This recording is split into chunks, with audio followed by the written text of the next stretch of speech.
Yes, I think last lecture में I have discussed with this going concern. If not, फिर से कर लेते, कोई प्रॉब्लम नहीं है. तो अब ये जो कंसेप्ट है, कंसेप्ट का नाम क्या है?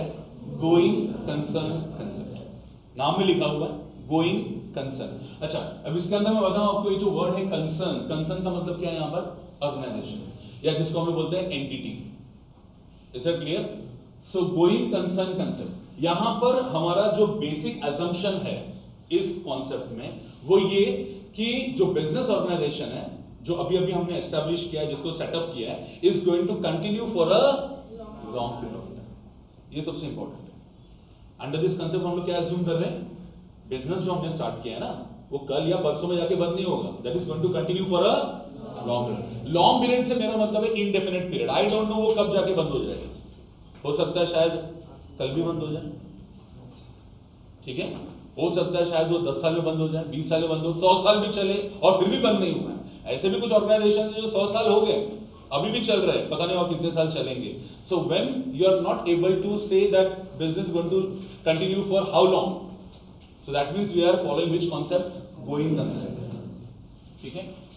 जैसे मैंने कल बताया था, थोड़ा बहुत उसमें हम लोग ने लिख के भी ले लेना. अब अपने अपने हिसाब से लिखेंगे. Please right in your own words and then only you will be able to understand. क्या मैं कुछ रटा रटा एकदम से स्पेसिफिक ऐसा आपको पैराग्राफ लिखवा के दूं, उसमें मतलब नहीं. आपको क्या समझ में आया, you have to write in your own words. अब लिखते लिखते ये बात भी सुन लो मेरी कि अंडर दिस कंसेप्ट हमारा एक assumption ये भी है कि we are not going to liquidate the firm और the organisation in the near future. आने वाले समय में हम बिजनेस बंद करने वाले हैं, ऐसा भी कुछ फिलहाल हमारा प्लान नहीं है. क्योंकि अगर वैसा प्लान आपका है कंफर्म, सो देन हमारा अकाउंटिंग बदल जाएगा. मुझे याद आ रहा है आप लोगों ने एक चैप्टर सीखा हुआ है डिसोल्यूशन ऑफ पार्टनरशिप फर्म, ठीक है. ऐसे ही डिसोल्यूशन ऑफ कंपनीज भी होता है, या उसी को हम बोलते हैं लिक्विडेशन ऑफ कंपनीज. तो जब हम लिक्विडेशन की बात करते हैं या डिसोल्यूशन की बात करते हैं, तो वहां अकाउंटिंग एकदम अलग होती है. वहां हम लोग सब कुछ है ना, सारे अकाउंट है ना बंद करने के चक्कर में रहते हैं. जितने भी अकाउंट हमारे बुक्स ऑफ अकाउंट्स में ओपन है, सबका सब हम लोग क्या कर रहे हैं, उसको ऑल्टरनेटिव इफेक्ट देके उसको बंद कर रहे हैं. फॉर एग्जांपल अगर एसेट्स है, so all assets are which balance? सबको मालूम है क्या? All assets are which balance? Debit balance. तो हम लोग अगर डिसोल्यूशन के प्रोसेस में जा रहे हैं, तो फिर हमारे अकाउंटिंग में क्या होगा कि सारे जो एसेट्स है जिनको डेबिट बैलेंस है, उनको हम लोग क्रेडिट करके क्या करेंगे? बंद कर देंगे. और जितने लायबिलिटीज है, all liabilities have credit balance, उनको हम लोग क्या करके बंद कर देंगे? डेबिट. और उसलिए मुझे याद आता है आप लोगों ने जब डिसोल्यूशन चैप्टर सीखा था, उसमें सिंपल डिसोल्यूशन अगर आपको याद रहेगा तो उसमें अलग अलग मेथड्स है डिसॉल्व करने के. सिंपल डिसोल्यूशन मुझे याद आ रहा है आपने अलग अलग स्टेजेस में एंट्री किया हुआ था, राइट. और उन स्टेजेस में मुझे याद आ रहा है जो पहला स्टेज आपने किया था वो था ट्रांसफर स्टेज. और उस ट्रांसफर स्टेज में पता है आप लोगों ने क्या किया रहेगा? आपने सारा एसेट्स को उठा के, सारा इन द सेंस कुछ उसमें भी एक्सेप्शनल थे, जो एसेट्स हम ट्रांसफर कर सकते थे वो एसेट्स को हमने ट्रांसफर किया टू रियलाइजेशन अकाउंट. और जब आप रियलाइजेशन में ट्रांसफर कर रहे थे तो आपने एक चीज नोट की कि जो एसेट्स होते हैं जिनको डेबिट बैलेंस होता है, रियलाइजेशन में ट्रांसफर करते वक्त वो क्रेडिट हो रहे हैं. और आपकी एंट्री पता है क्या होती थी? Realisation account debit to various assets account. बरोबर है क्या? पर वो हो गया लिक्विडेशन बेसिस. हमारा कंसेप्ट का नाम क्या है? तो हम यहां पर ये अज्यूम नहीं करेंगे कि business is going to liquidate, हम लोग अज्यूम करेंगे it is going to continue. Is that clear? So under going concern concept, the financial statements are normally prepared on the assumption that the enterprise is going to continue in its operation for the foreseeable future. Hence, it is assumed that the enterprise has neither the intention nor the need to liquidate. Liquidate मतलब to close or to dissolve or curtail materially the scale of its operation. If such an intention or need exists, the financial statements may have to be prepared on a different basis. वो different basis क्या मैंने अभी बताया, ठीक है. Now the valuation of assets of a business entity is dependent on this assumption. Traditionally accountants follow historical cost.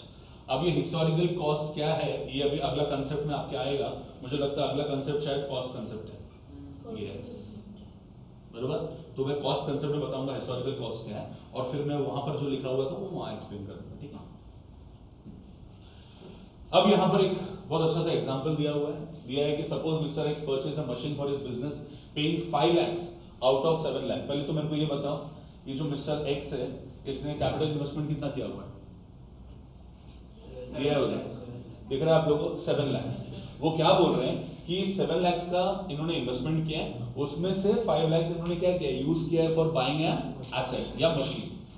He also paid transportation expenses and installation charges amounting to rupees 70,000। ठीक है, अब एक बहुत इंपॉर्टेंट बात मैं आपको बता दूं, there is a concept called capitalization या कैपिटल नेचर, जो भी है।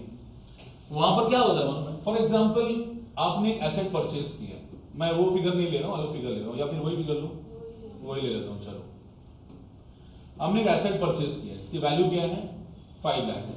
5 lakhs को मैं क्या बोलूंगा, कॉस्ट ऑफ एसेट। चलो यहीं पर मैं आपको ये भी बता दूं कि इसी 5 lakhs को पता है हम लोग क्या बोलते हैं, इसी को हम लोग बोलते हैं, समझ में आ रहा है, इसी प्राइस को पता है हम लोग क्या बोलते हैं, क्या लिखा मैंने, एक्विजिशन कॉस्ट। समझ में आ रहा है। तो ये जो 5 lakhs है, इसमें मैंने एसेट परचेज किया हुआ है, मेरा टोटल इन्वेस्टमेंट कितना है, 7 lakh। मतलब ये 7 लाख बिजनेस के लिए क्या है, कैपिटल रिसीव, ठीक है ना। तो 7 लाख मिला, उसमें से हमने 5 लाख यूटिलाइज किया कहीं के लिए, मशीन खरीदने में। मशीन की कीमत कितनी है 5 lakhs, उसी को हम लोग क्या बोलते हैं, हिस्टोरिकल कॉस्ट, या उसी को आप लोग क्या बोलोगे, एक्विजिशन कॉस्ट। अब वो आगे क्या बोल रहे हैं, बोलते हैं कि ये जो मशीन हमने लाया, ऑब्वियसली मशीन बहुत बड़ा होता है, तो कोई उसको लेबरर ऐसे कंधे पे उठा के मशीन को फैक्ट्री तक लेके आएगा, ऐसा पॉसिबल नहीं है। तो क्या करना पड़ता है, हम लोग को ट्रक या कंटेनर्स का यूज करना पड़ेगा, मतलब ट्रांसपोर्टेशन कॉस्ट हमको बेयर करना पड़ेगा। तो उन्होंने दिया है वहां पर transportation expenses and installation charges. अब ये इंस्टॉलेशन क्या है, आपको पता है जब मशीन आती है तो मशीन पार्ट पार्ट में आती है। वो अक्खा मशीन अभी तो बहुत बड़ा रहता है, वो काफी, अगर मैं मशीन की बात करूं तो बहुत बड़े बड़े मशीन होते हैं, कम से कम ऐसा देखा जाए तो एक 200 मीटर 300 मीटर इतना लंबा भी कभी कभी एक मशीन हो सकता है। तो ऐसे में उन मशीन को वैसे ही लेके आना पॉसिबल नहीं, इसलिए उसको पार्ट में अलग अलग करके लेके आते हैं, और फिर बाद में जब हम लोग फैक्ट्री में आ जाते हैं तो वहां पर उसको क्या करते हैं, असेंबल करते हैं। ठीक है, तो उसी को क्या दिया उन्होंने, इंस्टॉलेशन चार्जेस। तो ट्रांसपोर्टेशन और इंस्टॉलेशन चार्जेस मिला के कितने हो गए, 70,000। तो जब मैं अपने एसेट को रिकॉर्ड करूंगा in my books of accounts, या इसको एक और वर्ड है, इंस्टॉलेशन वर्ड मैं नहीं लिखता हूं, मैं लिखता हूं इसको इंसिडेंटल। ऐसा वर्ड कभी सुना है क्या आपने, इंसिडेंटल एक्सपेंसेस।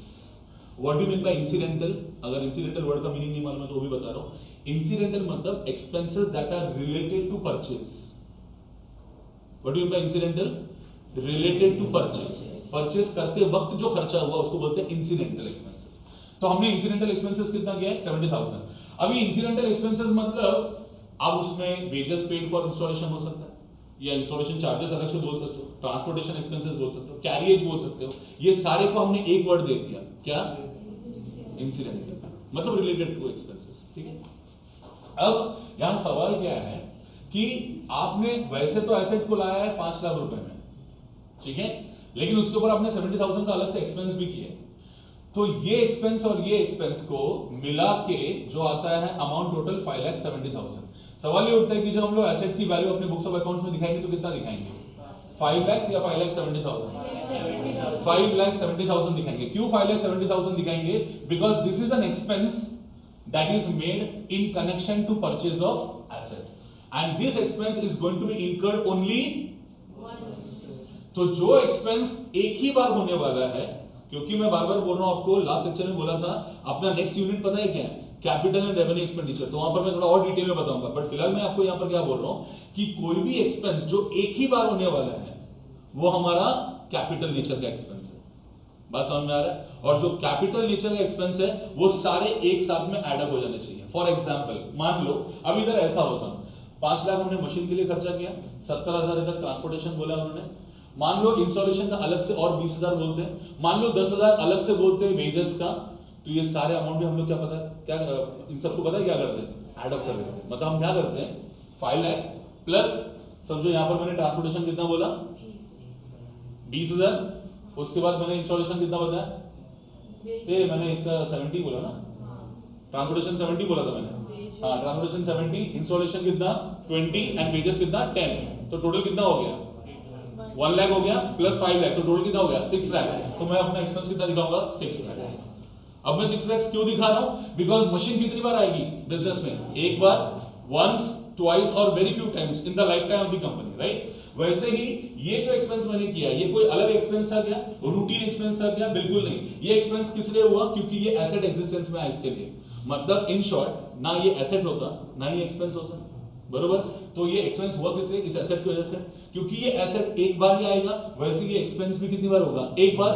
तो ऐसे में ये कौन सा नेचर का हो गया? कैपिटल। तो फिर ये कौन सा नेचर का हो गया? कैपिटल। और लॉजिक क्या बोलता है? कैपिटल कैपिटल आपस में नहीं होना चाहिए, ऐड। रेवेन्यू और रेवेन्यू आपस में क्या होना चाहिए? ऐड। सिंपल सा बात। माइनस और माइनस क्या होता है? प्लस। प्लस और प्लस भी क्या होता है? प्लस। ये वैसी चीज है। Is that clear? सो हमने कैपिटल एक्सपेंडिचर, जितने भी नेचर कैपिटल नेचर के आइटम्स होंगे सबको हम लोग क्लब कर लेंगे, अगर वो उससे रिलेटेड है तो। अलग से रहेगा तो बिल्कुल नहीं, ठीक है ना? तो ये आई होप आपको कंसेप्ट समझ में आ गया। अब अंडर गोइंग कंसर्न कंसेप्ट आपने सिर्फ ये याद रखना है कि all the expenses and incomes has to be bifurcated into capital and revenue, because business is going to continue for a long period of time. Business अगर कंटिन्यू होने वाला है for a long period of time, तो हर एक खर्चे को और हर एक इनकम को हमको किसमें कैटेगराइज करना पड़ेगा? एज कैपिटल और रेवेन्यू।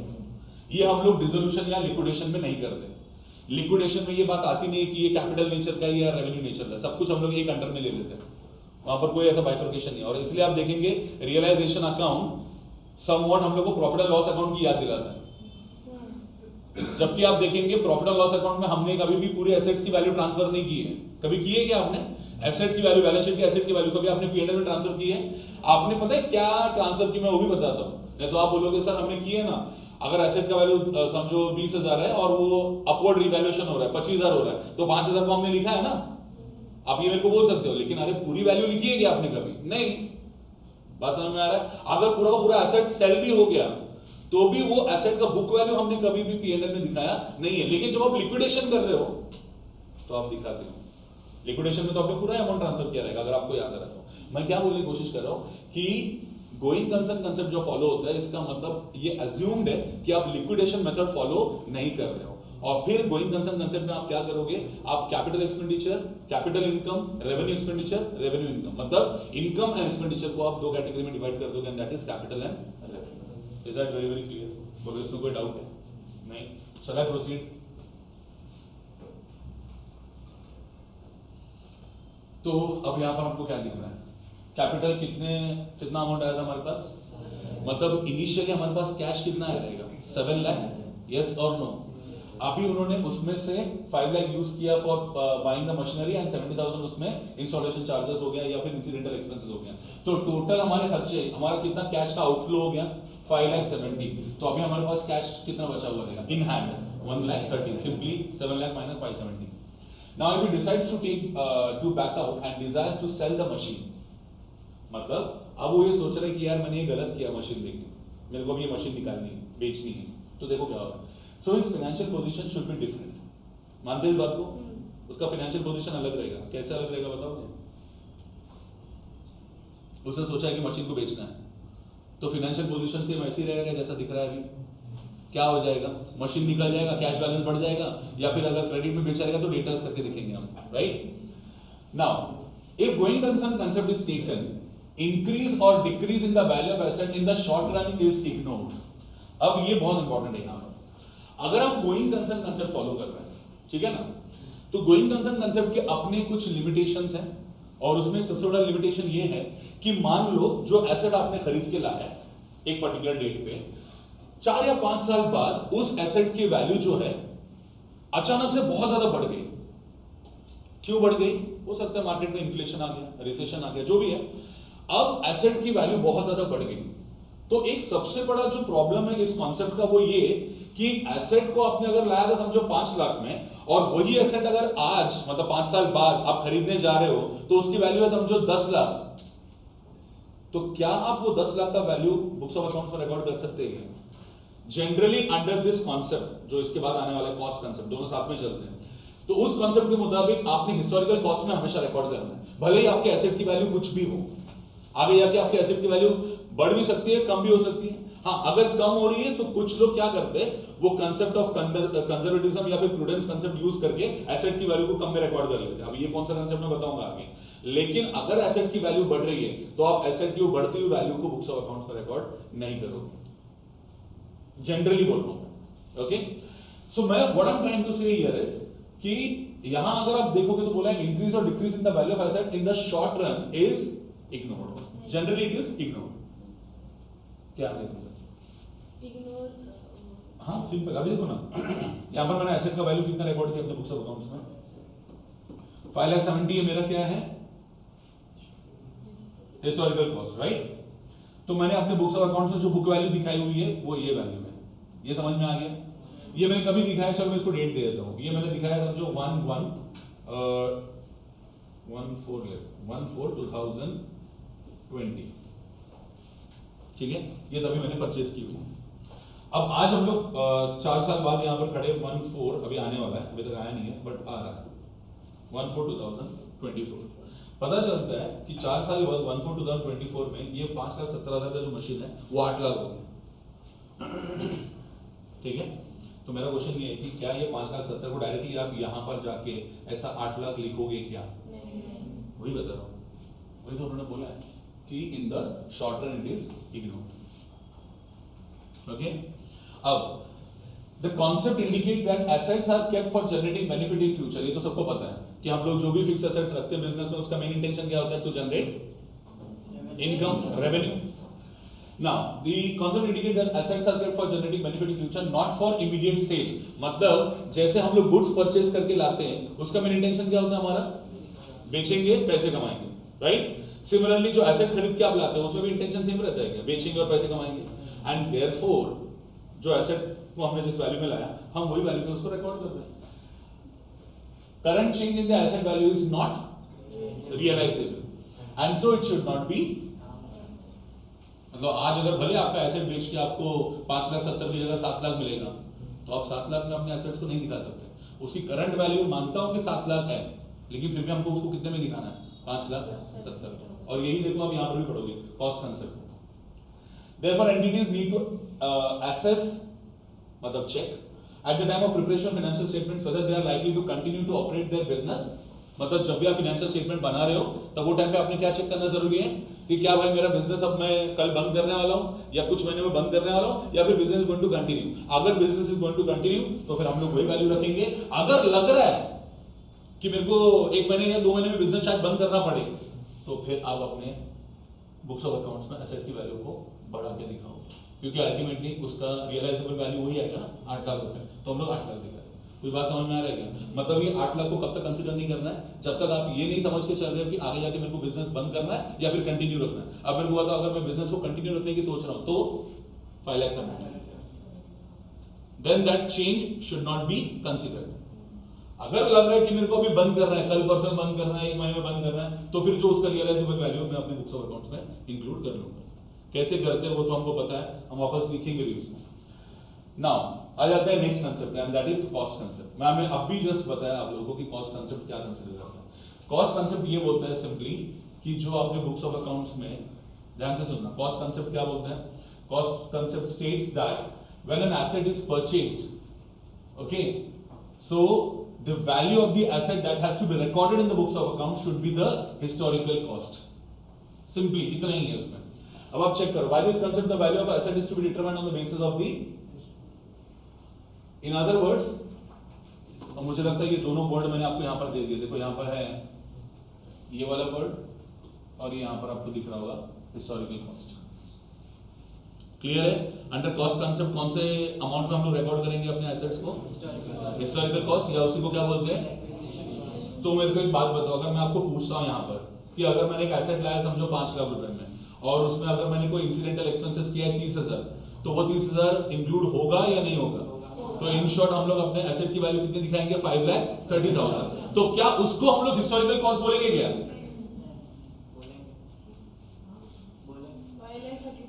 क्वेश्चन समझा आप लोग? 5 लाख में हमने एसेट लाया, 30,000 रुपए उसके ऊपर हमने इंसिडेंटल एक्सपेंसेस किया, तो टोटल हमारा एक्सपेंस जो हम लोग रिकॉर्ड कर रहे हैं अपने एसेट के सामने बैलेंस शीट में करंट ईयर के, वो है 5,30,000।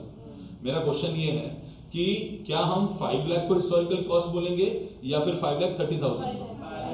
5 लाख को, और कुछ लोग 5,30,000 भी बोल रहे हैं शायद, पक्का? Although there are various measurement bases, accountants traditionally prefer this concept in the interest of objectivity.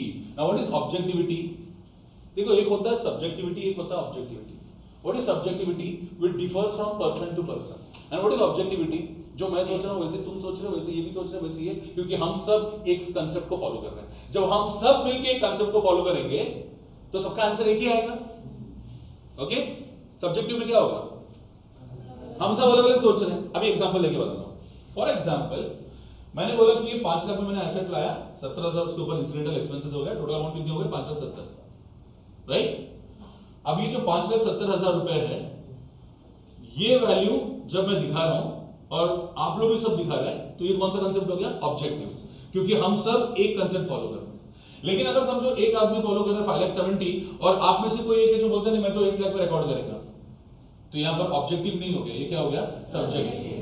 तो यहां पर पर्सनल जजमेंट जो हम लोग उसका इस्तेमाल करके रिकॉर्डिंग कर रहे हैं, जो अलाउड नहीं है. हम सबको कॉन्सेप्ट फॉलो करते हुए, कौन सा कॉन्सेप्ट? Cost concept. और हम सब किस पे रिकॉर्ड करेंगे? 5,70,000 which is called as the historical cost. Which is called as what? The historical cost. Okay, आगे आते हैं. अरे बाबा, मैं ये बोल रहा हूं कि 5 लाख का जो वैल्यू है उसको हम लोग क्या बोलेंगे? कॉस्ट ऑफ एसेट, या उसको हम बोलेंगे हिस्टोरिकल कॉस्ट. और वही हमारा क्या है? Acquisition cost. अब मेरे को एक बात बताओ, ये कौन से नेचर का है? उसके बाद जो उसके ऊपर एक्सपेंस कर रहे हैं वो कौन से नेचर का है? कैपिटल जब आप ऐड कर दोगे, मेरे को एक बात बताओ, अभी जरा डाउट अभी क्लियर कर दो, 2 मिनट. कितना हो गया? 5,70,000. मुझे एक बात बता, नेक्स्ट ईयर जब तू देखेगा अमाउंट तेरे बुक्स में कितना दिखेगा? मतलब 5,70,000 के हिसाब से दिखेगा. मैं अभी अज्यूम कर रहा हूं कि डेप्रिसिएशन नहीं चार्ज कर रहे हैं. डेप्रिसिएशन चार्ज करेंगे ऑब्वियसली वैल्यू जो है वेरी करेगा. मैं ये बोल रहा हूं कि जो 5,70,000 है आपके बुक्स में तो 570 गया ना, 5 लाख तो गया नहीं. इन शॉर्ट, अगर ये मशीन है समझो, तो आप लिख रहे हो मशीन, बैलेंस शीट के एसेट साइड में मशीन, तो मशीन लिखने के बाद अमाउंट क्या लिखोगे आप आउटर कॉलम में? 570 या 5 लाख? तो फिर आपका हिस्टोरिकल कॉस्ट क्या बना? तो 5 तो किधर भी दिख भी नहीं रहा है ना बुक्स ऑफ अकाउंट्स में. Is that very very clear? चलो next. So it is highly objective and free from all bias. मतलब फ्री फ्रॉम ऑल बायस का मतलब क्या है? What is bias? जब आपका जजमेंट कुछ और मेरा जजमेंट कुछ और, हम अपने अपने हिसाब से अकाउंटिंग कर रहे हैं, इसका मतलब बायस ओपिनियन है. It should be unbiased. ठीक है? अपने अपने हिसाब से नहीं, कंसेप्ट पकड़ के जब हम चलेंगे तो it will be free from all the bias. Okay, तब जाके क्या अचीव करेंगे हम लोग? ऑब्जेक्टिविटी एंड ना कि सब्जेक्टिविटी. अकाउंटिंग जनरली किसके ऊपर फोकस करता है? ऑब्जेक्टिविटी. इसीलिए तो इतने सारे कंसेप्ट पढ़ रहे हैं हम लोग, अलग अलग जो एरिया पे फोकस करना है ना. जैसे आपने देखा इतने सारे हमने कंसेप्ट पढ़े, हर एक कंसेप्ट कहीं ना कहीं कोई अलग पर्टिकुलर पॉइंट पे फोकस कर रहा है. एंटिटी कंसेप्ट जो है वो बिजनेस और बिजनेसमैन के रिलेशन के बारे में बताता है, बरोबर है. सेकंड हमने क्या पढ़ा था? Money measurement. तो वो बोलते हैं किसके ऊपर फोकस कर रहा है? Money has to be the main object, the standard of scale of measurement क्या होना चाहिए? मनी. थर्ड कंसेप्ट क्या बोलता है? हमने पीरियड सेलेक्ट किया. तो कहीं ना कहीं हर एक पर्टिकुलर, मतलब अपने को जो फाइनेंशियल स्टेटमेंट बनाने के लिए जो अलग अलग चीजों की रिक्वायरमेंट होती है, उसको किस तरीके से आपने इंक्लूड करना है अपने फाइनेंशियल स्टेटमेंट में, उसका सारा कुछ अपने को कॉन्सेप्ट के थ्रू दिया हुआ है. और अगर हम वो कॉन्सेप्ट फॉलो करके जाएं तो अपने लगता है हर एक का फाइनेंशियल स्टेटमेंट एक जैसे ही बनेगा. और इसलिए आप देखेंगे सबका जो फाइनल अकाउंट बनता है यहाँ पर टैली होता है नहीं होता, दैट इज इररेस्पेक्टिव. हाँ, that is a secondary thing. But basically आप देखेंगे सबने आउटस्टैंडिंग अगर दिखा तो लायबिलिटी में दिखाया, मशीनरी दिखाया तो एसेट में दिखाया, अगर उसने कोई एक्सपेंसेस किया, मशीन खरीदते हो तो सबने उसको ऐड किया. कोई ऐसा इसमें नहीं रहेगा जिसने ऐड नहीं किया, उसको अलग से दिखाया, ऐसा कोई भी नहीं है. तो इसका मतलब हम लोग क्या फॉलो कर रहे हैं? Objective principles. तो आई होप कॉस्ट कंसेप्ट समझ में आया. देखो यहाँ पर क्या लिखा है? Current cost of an asset is not easily determinable if the asset is purchased on 1st January 1995 and such model is not available in the market. जो मैं एग्जांपल दे रहा था, it becomes difficult to determine which model is the appropriate equivalent to the existing one. Similarly, unless the machine is actually sold, realizable value will give only a hypothetical figure. जब तक आप asset को बेचते नहीं हो market में, तब तक उस एसेट की वैल्यू मार्केट में अगर आपके हिस्टोरिकल कॉस्ट से ज्यादा भी है तो भी आप उसको अगर रिकॉर्ड करोगे तो वो हाइपोथेटिकल हो जाएगा, मतलब वो एक्चुअल नहीं है. हाइपोथेटिकल मतलब क्या? अज्यूम्ड, असम्पशन है वो. ठीक है? हाइपोथेटिकल फिगर हो जाएगा। Hypothetical figure books of accounts में नहीं दिखना चाहिए। बुक्स ऑफ अकाउंट्स में क्या दिखना चाहिए? Actual figure. तो 8 लाख अगर आपको रिकॉर्ड करना है तो वापस से मैं बता दूं, अब इसके नीचे शायद वही कंसेप्ट आने वाला है, रियलाइजेशन आएगा, देखो इसके बाद। तो आप वो कब रिकॉर्ड कर सकते हैं? मतलब अगर आपको समझो 8 लाख में रिकॉर्ड करना है तो क्या पॉसिबिलिटी, क्या कंडीशन होना चाहिए उसके लिए? कंडीशन ये होना चाहिए कि आप ये वाला जो एसेट है अभी बेचने का सोच रहे हो या फिर कंफर्म आपका डील किसी के साथ हो गया है और उसने आपको बोला है कि वो आपको कितना देगा? 8 लाख। अब आप क्या करो? 570 की जगह 8 लाख करो। कैसे करेंगे 570 को 8 लाख? Add upward revaluation. याद आ रहा है क्या? Admission of partner, upward revaluation of asset. हम क्या करेंगे? अपवर्ड रिवैल्यूएशन करेंगे और उसका बेनिफिट कहां पहुंचाएंगे? फिर प्रॉफिट एंड लॉस अकाउंट या फिर profit loss adjustment account, revaluation account, जो भी अकाउंट आपने ओपन किया। बात समझ में आ रही है? Okay, so unless and until this amount is going to be realized will not be recorded in the books of accounts, so it is going to continue at the historical cost under cost concept. अब cost concept के limitations भी हैं, however the cost concept creates a lot of distortion. What is the meaning of the term distortion? Error. ठीक है, and it is outlined below. Number 1, कल को market में, अभी देखो लॉजिकली कॉस्ट कंसेप्ट थोड़ा सा गलत कैसे मैं बताता हूँ। मार्केट में इन्फ्लेशन आ गया, इट्स अ नॉर्मल सिचुएशन, बहुत सारे टाइम पे हमारे मार्केट में इन्फ्लेशन आ जाता है। जब मार्केट में इन्फ्लेशन आता है तो क्या होता है? चीजों के दाम बढ़ते हैं या कम होते हैं? बढ़ते हैं। Rise in price of the commodity is considered as what? Inflation. अब मार्केट में इन्फ्लेशन आ गया और आप देखेंगे कि ये जो इन्फ्लेशन जब आता है तो एक बार जो प्राइस बन गया तो आगे जाके देखोगे वही प्राइस काफी दिनों तक स्टेबल रहता है। ठीक है, वापस आप पीछे नहीं आएंगे। अब प्राइसेस जो है उसके आगे बढ़ते ही जाएंगे, वो कम नहीं होने वाले। What I am trying to say here is कि अगर मार्केट में वैल्यू बढ़ रहा है, मतलब इन्फ्लेशन सिचुएशन होने की वजह से अगर मैंने जो एसेट खरीदा था 5,70,000 में, आज उसकी वैल्यू अगर 7 लाख है तो मैंने 5,70,000 में उसको दिखाना चाहिए या 7 लाख में दिखाना चाहिए? एंड इसका आंसर है मैंने 7 लाख में दिखाना चाहिए। क्यों? क्योंकि अल्टीमेटली मैं अगर अगली बार एसेट परचेज करने जाऊंगा वही वाला एसेट तो मुझे 5,70,000 में मिलेगा या 7 लाख में मिलेगा? तो आप मेरे को एक बात बताओ, हम लोग एसेट का वैल्यू अगर 5,70,000 लिख रहे हैं तो डेप्रिसिएशन कौन से अमाउंट पे आएगा? 5,70,000। अगर हम लोग समझो फिक्स इंस्टॉलमेंट मेथड फॉलो कर रहे हैं तो हमको क्या बताया जाता है कि अगर आप 5,70,000 को समझो 10% से डेप्रिशिएट कर रहे हैं, assuming that it is going to work for another 10 years, तो 10-10 साल का मतलब 10 साल पे अगर है तो एक साल का कितना आना चाहिए depreciation amount? Simply 57,000। FI method बोल रहा हूं मैं। तो 5,70,000 में अगर आप 57,000 रुपए 10 साल तक माइनस करते रहोगे तो 10 साल बाद वो मशीन की वैल्यू कितनी हो जाएगी? Am I right or wrong? पता है वो जो जीरो हो गया वैल्यू, इसका क्या मतलब समझ आता है? इसका मतलब वो एसेट का एफिशिएंसी लेवल खत्म हो गया और अभी वो एसेट को हम लोग को क्या करना है? रिप्लेस करना है, उसकी जगह पे नया एसेट लाना पड़ेगा। अच्छा, हम लोग डेप्रिसिएशन क्यों चार्ज करते हैं? Any idea? डेप्रिसिएशन चैप्टर हमको पढ़ना है, बट एक जो आपने ऑलरेडी 11th स्टैंडर्ड में सीखा हुआ है उसके बेसिस पे आपको पूछ रहा हूं, हम डेप्रिसिएशन क्यों चार्ज करते हैं? the main reason is to create fund for replacement. मानते हैं इस बात को? फंड फॉर रिप्लेसमेंट का काम करता है। सर कैसे? जब आप 5,70,000 एसेट साइड में लिखते हो उसमें से लेस डेप्रिसिएशन 57,000 करते हो, वो 57,000 का दूसरा इफेक्ट कहां जाके देते हो? प्रॉफिट एंड लॉस अकाउंट के डेबिट साइड में। और जब आप प्रॉफिट एंड लॉस अकाउंट के डेबिट साइड में वो इफेक्ट देते हो उसकी वजह से आपका प्रॉफिट कम दिख के आता है। यस और नो? तो कहीं ना कहीं वो अमाउंट सेट असाइड हो गया। अब दो बातें हो सकती है, या तो आप बिजनेस में अमाउंट रिटेन कर रहे हो या तो फिर वो 57,000 कहीं और इन्वेस्टमेंट कर रहे हैं। That is not the matter to be discussed right now. मैं क्या बोल रहा हूं आपको कि हर साल 57,000 अगर आप सेट असाइड करोगे तो आने वाले समय में 10 साल बाद मेरे पास बोलो कितना अमाउंट जमा हो जाएगा? 5,70,000 जमा हो जाएगा। अरे लेकिन उसकी वैल्यू तो 7 लाख हो गई है ना। अब मेरे को पंगा क्या होगा? 1,30,000 के बारे में सोचना पड़ेगा, भाई कहां से लाऊं मैं? वो टाइम पे अगर मेरे पास उतना फंड जमा है तो बात अलग है, लेकिन कहीं ना कहीं मैं अपने ही कंपनी के कुछ ना कुछ फंड्स को इधर उधर करके वो अमाउंट जमा कर रहा हूं। रादर अगर मैंने ऐसा किया होता कि मेरे को पता चल रहा है कि मार्केट में इन्फ्लेशन है, मैं क्या करता हूं, ये जो 5,70,000 है इसको मैं 7 लाख कर देता हूं। अब मेरे को एक बात बताओ, डेप्रिसिएशन में कौन से हिसाब से चार्ज कर रहा हूं? 7 लाख के हिसाब से। तो मेरा फंड जो रिप्लेस हो रहा है, मतलब जितना सेट असाइड हो रहा है वो 7 लाख के हिसाब से हो रहा है। मान लो कल को मार्केट में, क्योंकि ऑब्वियसली 10 साल बाद 7 लाख भी नहीं रहेगा, पर वो 7 लाख होके शायद 7,20,000 हो जाए, 7,30,000 हो जाए, लेकिन ऐसा डिफरेंस तो नहीं रहेगा ना कि डायरेक्टली 5 लाख और 7 लाख या 8 लाख, ऐसा डिफरेंस तो नहीं आएगा। 10-20 हजार का हम लोग अरेंजमेंट कर सकते हैं, लेकिन अगर बहुत बड़ा अमाउंट हुआ becomes very difficult. And therefore cost concept का ये एक सबसे बड़ा लिमिटेशन मैंने आपको भी बताया। कॉस्ट कंसेप्ट किसके ऊपर फोकस करता है?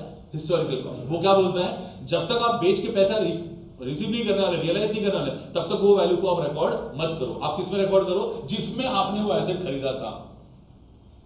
Am I right? तो आपने किसको इग्नोर किया? इन्फ्लेशन। और इन्फ्लेशन को इग्नोर करने की वजह से प्रॉब्लम क्या हुआ कि कल को अगर मेरे को उसको रिप्लेस करने की बात आ जाए, या फिर ऐसा भी हो सकता है ना कि वो एसेट सडनली काम करना बंद कर दिया, ब्रेक डाउन हो गया उसका, अभी क्या, अब तो एसेट लाना ही पड़ेगा मेरे को, लेकिन क्योंकि मैंने उसको कौन से इसमें रिकॉर्ड किया था? हिस्टोरिकल कॉस्ट बेसिस, तो मैं डेप्रिसिएशन भी वही सबसे चार्ज कर रहा था, तो कहीं ना कहीं मेरे पास जो फंड रिप्लेसमेंट के लिए रेडी हुआ भी है वो बहुत ज्यादा कम है, there is a vast difference, and therefore ultimately ऐसा भी हो सकता है कि मुझे अननेसेसरी लोन की तरफ जाना पड़ रहा है और मैं बैंक लोन ले रहा हूं। Getting the point? सो एक वो पॉइंट हो गया। सेकंड देखो क्या दिया है, हिस्टोरिकल कॉस्ट बेस्ड अकाउंट्स में लूज कंपेरेबिलिटी। अब कंपेरेबिलिटी कैसे लूज करेंगे? तो बहुत अच्छा एग्जांपल दिया, बोलता है मिस्टर एक्स ने इन्वेस्ट किया 1 लाख किसके ऊपर? मशीन खरीदने में। कभी डेट पे ध्यान देना, ये बहुत इंपॉर्टेंट है, 1195। हाँ, कंडीशन क्या देखो, एक मिस्टर एक्स है, 1 लाख रुपया इन्वेस्ट किया, किस चीज के ऊपर इन्वेस्ट किया है? मशीन खरीदने के लिए। कभी मशीन खरीदी है? 1195, मतलब 1 जनवरी 1995। अभी आगे लिखा है which produces 50,000 cash inflow during the year 2022। 2022 में ये कितना कैश इनफ्लो दे रहा है? सर ये समझा नहीं, कैश इनफ्लो मतलब क्या होता है? अब बताता हूँ, मेरे को एक बात बताओ, हर एक एसेट जो हम लोग परचेज करते हैं, एसेट का डेफिनेशन क्या बोलता है? Assets are held in the business for generating revenue. मानते हैं इस बात को? कोई भी एसेट जो बिजनेस में होगा के लिए, ताकि उससे हम लोग पैसे कमा सकें, बराबर है? वही बोल रहे हो, कितने पैसे कमा रहे हैं हम लोग? 1 लाख वाला एसेट जो हमने खरीदा था कभी 1 जनवरी 1995 1995 को, वो हम लोग को कितना कैश जनरेट करके दे रहा है? 50,000। कभी 2022। अच्छा, वाइल मिस्टर वाई, अब ये दूसरे कोई तो भी है ना, मिस्टर एक्स नहीं, अभी मिस्टर वाई की बात चल रही है, तो मिक्स मत करना। मिस्टर वाई इन्वेस्टेड 5 लाख, उन्होंने भी वही मशीन खरीदी है, पर कितने में खरीदी? 5 लाख। क्यों भाई? वो उन्होंने 1995 में खरीदा था, ये अभी की बात कर रहे हैं। तो Y mister Y invested 5 lakh in a machine on 1/2005, मतलब करीब करीब 10 साल का डिफरेंस हो गया, राइट? Which produce 50,000। अब देखो क्या हो रहा है, अब इंटरेस्टिंग देखो क्या है, 1 लाख का मशीन, उसके ऊपर मशीन कितना जनरेट करके दे रहे हैं हम लोगों को? 50,000। अभी हमने कितने का मशीन खरीदा? 5 लाख, वो भी कितना जनरेट करके दे रहा है? मतलब कोई अगर स्टेटस में इसको कंपेयर करे तो वो क्या देखेगा कि पहला वाला जो मशीन है वो 50% इनकम अर्न करके दे रहा है, और दूसरा जो मशीन है वो 10% इनकम अर्न करके दे रहा है। Am I right or wrong? पहला वाला मशीन 50%, कैसे? 1 लाख का 50% 50,000। दूसरा जो मशीन है वो 5 लाख का है, उसका 10% कितना होता है? 50,000। दोनों का 50,000 है। अब मेरे को एक बात बताओ, आपको अगर मैं बोलूं कंक्लूजन ड्रॉ करने के लिए कौन सा मशीन ज्यादा बेटर परफॉर्म कर रहा है, तो सीधा सीधा आप क्या बोलोगे? मिस्टर एक्स वाला, क्योंकि वो 50% जनरेट करके दे रहा है। लेकिन पता है यहाँ पर एक चीज आप इग्नोर कर रहे हो, डेट। अरे आपने वो हटा दिया 2022। क्या 22? During the year. क्या इधर हम लोग मिस कर रहे हैं? हम लोग यहाँ पर सिर्फ क्या देख रहे हैं, मॉनिटरी बेसिस पे ये चेक करें कि 50,000 उधर भी है, 50,000 इधर भी है, मगर वहां 1 लाख डाल के हम लोग को 50,000 मिल रहा है, यहाँ 5 लाख डाल के 50,000 मिल रहा है। यहाँ आपने एक चीज क्या मिस कर दिया? माने क्या आपने ये नहीं सोचा कि 1 लाख वाला मशीन मैंने कब खरीदा था? 1995। अब 1995 के बाद मार्केट में कितना इन्फ्लेशन, कितना कुछ फैक्टर्स आ गया रहेगा, क्या आपने उसको कंसीडर किया जब आपने ये निकाला कि 50% का प्रॉफिट कमा रहा हूं? अरे भाई आप ये भी तो देखो कि जो 5 लाख वाला मशीन आया है वो एक्चुअली वही मशीन है जो उस टाइम पे हमने 1 लाख का खरीदा था। आज मार्केट में इन्फ्लेशन है, उसी 1 लाख मशीन का वैल्यू बढ़ के कितना हो गया? 5 लाख। मतलब अभी भी रेवेन्यू उतना ही जनरेट करके दे रहा है जितना पहले करके देता था, अभी भी उतना ही दे रहा है। बट प्रॉब्लम क्या हो गया, क्योंकि आपने हिस्टोरिकल कॉस्ट मेथड से अपने 1 लाख को रिकॉर्ड किया है, तो आपको दिख रहा है कि मेरे को रेवेन्यू बहुत ज्यादा जनरेट हो रहा है। लेकिन अगर आप उस 1 लाख को आज के इन्फ्लेशन के हिसाब से रिकॉर्ड कर दे तो आपको पता चलता है कि आप 50,000 भले कमा रहे लेकिन बहुत ज्यादा कमा रहे, ऐसी बात नहीं है, आप नॉर्मल कमा रहे हैं। Is that very very clear? So ये कंपैरिजन से हमको ये समझ में आता है कि कॉस्ट मेथड में एक बहुत बड़ा डिसएडवांटेज क्या है कि वो आज के मार्केट रेट को कहीं ना कहीं कंसीडर नहीं कर रहा है, इन्फ्लेशनरी कंडीशन को कंसीडर नहीं कर रहा है, कि जिसके वजह से जो इनकम आप जनरेट कर रहे हो उस पर्टिकुलर मशीन से आपको ऐसा लग रहा है कि मैं बहुत ज्यादा इनकम अर्न कर रहा हूं, ओवरवेलमिंग रिस्पॉन्स मेरे को मिल रहा है। बट एक्चुअल में क्या सच में वो उतना अर्न करके दे रहा है? तो आप देखेंगे कि अगर वो मशीन मैं आज खरीदता तो उसकी हिस्टोरिकल कॉस्ट मुझे दिख रही है 5 लाख, इनकम मुझे अभी भी उतना ही जनरेट हो रहा है, लेकिन बिकॉज मैंने उसमें क्या कंसीडर नहीं किया, मार्केट कंडीशंस, एंड देयरफॉर ऐसा दिख रहा है कि प्रीवियस जो मेरे पास मशीन है उसका वैल्यू ज्यादा, या मिस्टर एक्स का वैल्यू जो है वो इनकम ज्यादा जनरेट कर रहा है एंड वाई कम। तो यहाँ पर देखो आगे क्या लिखा है, mister X earn at the rate 50%, ये कैसा मैंने बता दिया आपको, while mister Y earn at the rate 10%, ये भी समझ में आ गया। Who is more efficient? Since the assets are recorded at the historical cost, the results are not, तो यहाँ पर क्या प्रॉब्लम आ गया, कंपैरेबिलिटी का प्रॉब्लम आ गया। आप अगर हिस्टोरिकल कॉस्ट पे एकदम स्टिक होके चल रहे हैं और आप अपने आप को बिल्कुल भी चेंज नहीं कर रहे हैं विद द चेंजिंग सिचुएशन, तो आपका प्रॉब्लम क्या आएगा कि आप है ना कंपैरेबिलिटी नहीं कर पाओगे। और कंपैरेबिलिटी में आपको बताऊं, एक कंसेप्ट हमको आगे जाके पढ़ना है, नीचे आने वाला है। There are 4 qualitative characteristics of accounting. जब हम अकाउंटिंग करते हैं उसकी 4 क्वालिटेटिव बातें हैं, फीचर्स हैं, उसमें एक आता है कंपैरेबिलिटी, और वो मैंने आपको यहीं पर एक्सप्लेन कर दिया। तो कंपैरेबिलिटी नहीं बनेगा तब जब आप कॉस्ट कंसेप्ट में फॉलो कर रहे हो और आप बिल्कुल भी करंट कॉस्ट को कंसीडर नहीं कर रहे, even if there is a demand for it. Next, many assets do not have acquisition cost, जैसे ह्यूमन बीइंग, मैंने पहले आपको बताया, if suppose we are the finest teachers और हम बहुत अच्छा काम भले ही कर रहे हैं, क्या हम लोग को खरीद के लाया गया है? क्या हमारा स्किल, हमारा विजडम, नॉलेज, क्या उसको भी अकाउंटिंग में लिया जा रहा है? बिल्कुल नहीं। तो कहीं ना कहीं आपको नहीं लगता है कि वो भी एक कहीं ना कहीं लिमिटेशन है? तो देखो, many assets do not have acquisition cost. Human assets of an enterprise are an example. Cost concept fails to recognise such asset although it is a very important asset for the organisation. बोलो, समझ में आ रहा है क्या? अभी तक हमने कितने कंसेप्ट किए बोलो? आज कितने कंसेप्ट किए हमने? कौन कौन से? सबसे पहला गोइंग कंसेप्ट, 2 ही हुआ ना अभी। पहला गोइंग कंसर्न कंसेप्ट, और उसके बाद अभी क्या किया हमने? उसी का उल्टा रियलाइजेशन। अब ये कंसेप्ट क्या बोलता है? ये बोलता है कि अगर आप कोई पर्टिकुलर एसेट को अभी within a very short span, if you are going to sell that into the market, तो मार्केट में उसकी जो भी वैल्यू होगी आप अपने एसेट्स को उस वैल्यू में रिकॉर्ड करोगे। इसको बोलते हैं रियलाइजेशन कंसेप्ट। लेकिन ये इस पे फोकस करता है कि आप उसको बेचने वाले हो, ये आपका इंटेंशन है, तो आप बेचने वाले नहीं हो। खाली आपको किसी ने बोल दिया कि यार तेरे एसेट की वैल्यू तो मार्केट में तूने 5 लाख में लिया, अभी तो 15 लाख में बिक रहा है, तेरे एसेट की वैल्यू बहुत ज्यादा है, कोई कितना भी बोले तो भी आप उसको 15 लाख में रिकॉर्ड नहीं करोगे। क्यों नहीं करोगे? Because we are not intending to sell that asset in the मतलब in a very short period और शॉर्ट रन। बात समझ में आ रही है? देखो क्या दिया, realisation it closely follows the cost concept. Any change in the value of an asset is to be recorded only when the business, what is realization? बेच के पैसे मिलेंगे।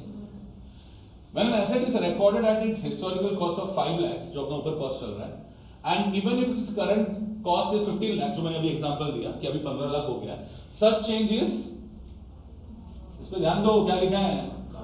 Not counted। क्या आगे क्या लिखा है? Unless there is a certainty that such change will materialise, कि जो हम उसको बेच के जो हम लोग रियलाइज करेंगे अमाउंट ऐसा लग रहा है कि हमको मिलने वाला है, तो ही हम उसको रिकॉर्ड करेंगे, और एल्स जैसा चल रहा है वैसे ही चलेंगे। However accountants follow more conservative path, they try to cover all probable losses but do not count any probable gain. इसका क्या मतलब है सर? इसका मतलब ये है, मेरा 5 लाख का एसेट है, मेरे को किसी ने बोला उसका करंट कॉस्ट अभी मार्केट में चल रहा है 15 लाख, तो मैं 15 लाख रिकॉर्ड करेगा या 5 लाख में रिकॉर्डेड जो है वही रखेगा, 5 लाख में ही उसको रखूंगा, ठीक है, अनलेस एंड अनटिल मेरा इंटेंशन है उसको बेचने का। ओके, लेकिन अगर मुझे पता चलता है कि जो मेरा एसेट है जिसका वैल्यू है 5 लाख, ठीक है, और उसकी वैल्यू एकदम से गिर गई है मार्केट में, तो मेरे को आगे फ्यूचर में बेचने पर फायदा होगा या नुकसान होगा? तो मेरे को वो नुकसान को अभी से रिकॉर्ड करना शुरू करना होगा, क्योंकि अगर मैं ऐसा नहीं करता हूं तो कल को अगर मैं अपने एसेट की वैल्यू को ज्यादा पे दिखाएगा तो डिप्रिसिएशन ज्यादा ही चार्ज हो रहा है, बरोबर है? डिप्रिसिएशन ज्यादा चार्ज होगा तो प्रॉफिट एंड लॉस अकाउंट में मेरा प्रॉफिट उतना कम दिखेगा, और मेरा जो नीड फॉर जो रिप्लेसमेंट ना, फंड फॉर रिप्लेसमेंट, वो ज्यादा हो जाएगा।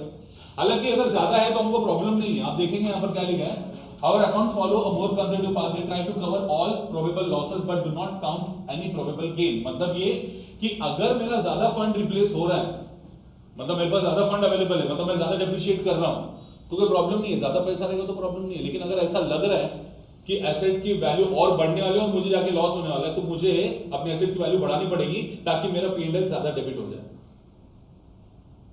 नहीं समझा? फिर से बताना है। हाँ सुनो, accountants follow more conservative path, they try to cover all, यही इंपॉर्टेंट है इसमें, probable losses but do not count any probable gain. जैसे मैंने आपको बताया कि मेरे एसेट की वैल्यू कितनी है 5, 70,000 उसमें अगर मैं ऐड करता हूं तो कितना हो रहा है 570, तो मैं अपने बुक्स ऑफ अकाउंट पे कितना लिखाऊंगा 570। अगर मेरे को लग रहा है कि 1 लाख ये जो वैल्यू है इसी में मेरे को अपना आने वाला एसेट मिलने वाला है, तो मतलब मेरे लिए वो आगे जाके लॉस है या गेन है? लॉस है ना। मुझे 5 लाख का एसेट कितने मिलने वाला है? 8 लाख में मिलने वाला है, मिलने वाला है, तो मैं वो क्या कंसीडर करूं? वो मेरा लॉस है, तो मेरे को उसके लिए तैयारी करनी पड़ेगी अभी से। लेकिन अगर लग रहा है कि मेरा एसेट का जो वैल्यू उससे भी कम में है, तो ऑब्वियसली मैंने ज्यादा करके रिकॉर्ड किया हुआ, तो मुझे कोई प्रॉब्लम नहीं है। कल को अगर एसेट का वैल्यू, मैं क्या बोल रहा हूं समझ आ रहा है क्या? अगर समझो 570 की जगह वो 470 भी हो गया, तो मेरे को 470 पे लेके जाने का जरूरत नहीं है, 570 में मैं रिकॉर्ड कर रहा हूं, मेरे पास अच्छा खासा फंड रिप्लेस। लेकिन अगर वैल्यू बढ़ने वाली है तो मुझे करना पड़ेगा, अगर मैं सोच रहा हूं कि मेरे को एसेट अभी नेक्स्ट अकाउंटिंग पीरियड या उसके नेक्स्ट अकाउंटिंग पीरियड में खरीदनी है। Is that very very clear? अगर मैंने अभी एसेट परचेज किया, फॉर एग्जांपल मैंने ये 5,70,000 का एसेट का 5,70,000 का एसेट मैंने अभी परचेज किया और ये ईयर चल रहा है समझो 2020, अब मेरे को ये लेना है समझो 10 साल तक इसका लाइफ बता दिया गया, मैन्युफैक्चर ने बोला 10 साल तक आप बिंदास यूज करो, खराब नहीं होगा। तो मेरे को 23-24 में अगर पता चलता है कि 8 लाख हो गया, तो मैंने रिकॉर्ड करना चाहिए क्या? जरूरत ही नहीं है ना, अभी तो परचेज किया है और एसेट में कोई प्रॉब्लम भी नहीं है। ओके, मुझे मालूम है कि आगे जाके ये ज्यादा वैल्यू पे मिलने वाला है, लेकिन क्या आप अभी इसको सेल आउट करके नया एसेट लेने की सोच रहे हैं क्या? नहीं, तो देयरफॉर उसको हायर वैल्यू में रिकॉर्ड करने की जरूरत नहीं। Is that very very clear? Next,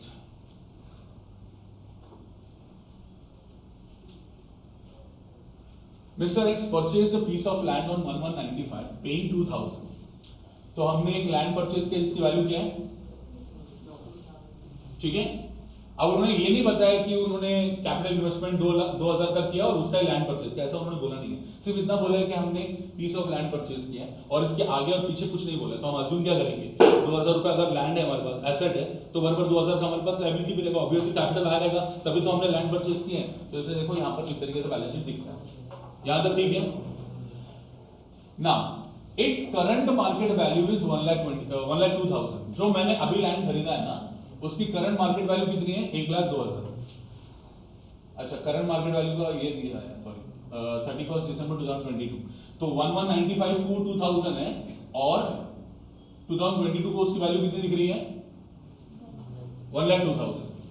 Should the accountant show the land at 2,000 following cost concept and ignoring 1 lakh value increase since it is not realized? If it does so, the financial position would be this.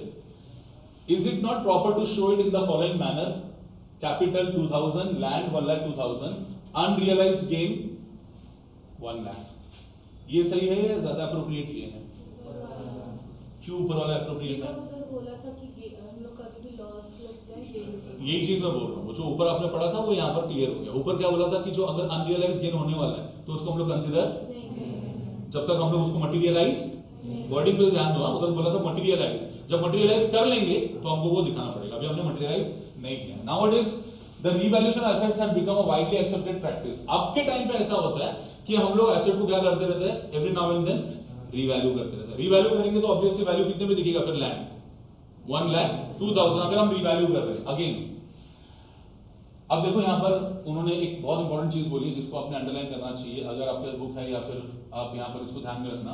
Nowadays the revaluation of assets has become widely accepted practice when the change in the value is of, मतलब आपको लग रहा है कि अभी 1,02,000 से तो land का वैल्यू नीचे आने वाला नहीं है, तो फिर आप अपने वैल्यू को क्या कर सकते हैं? इंक्रीज कर सकते हैं।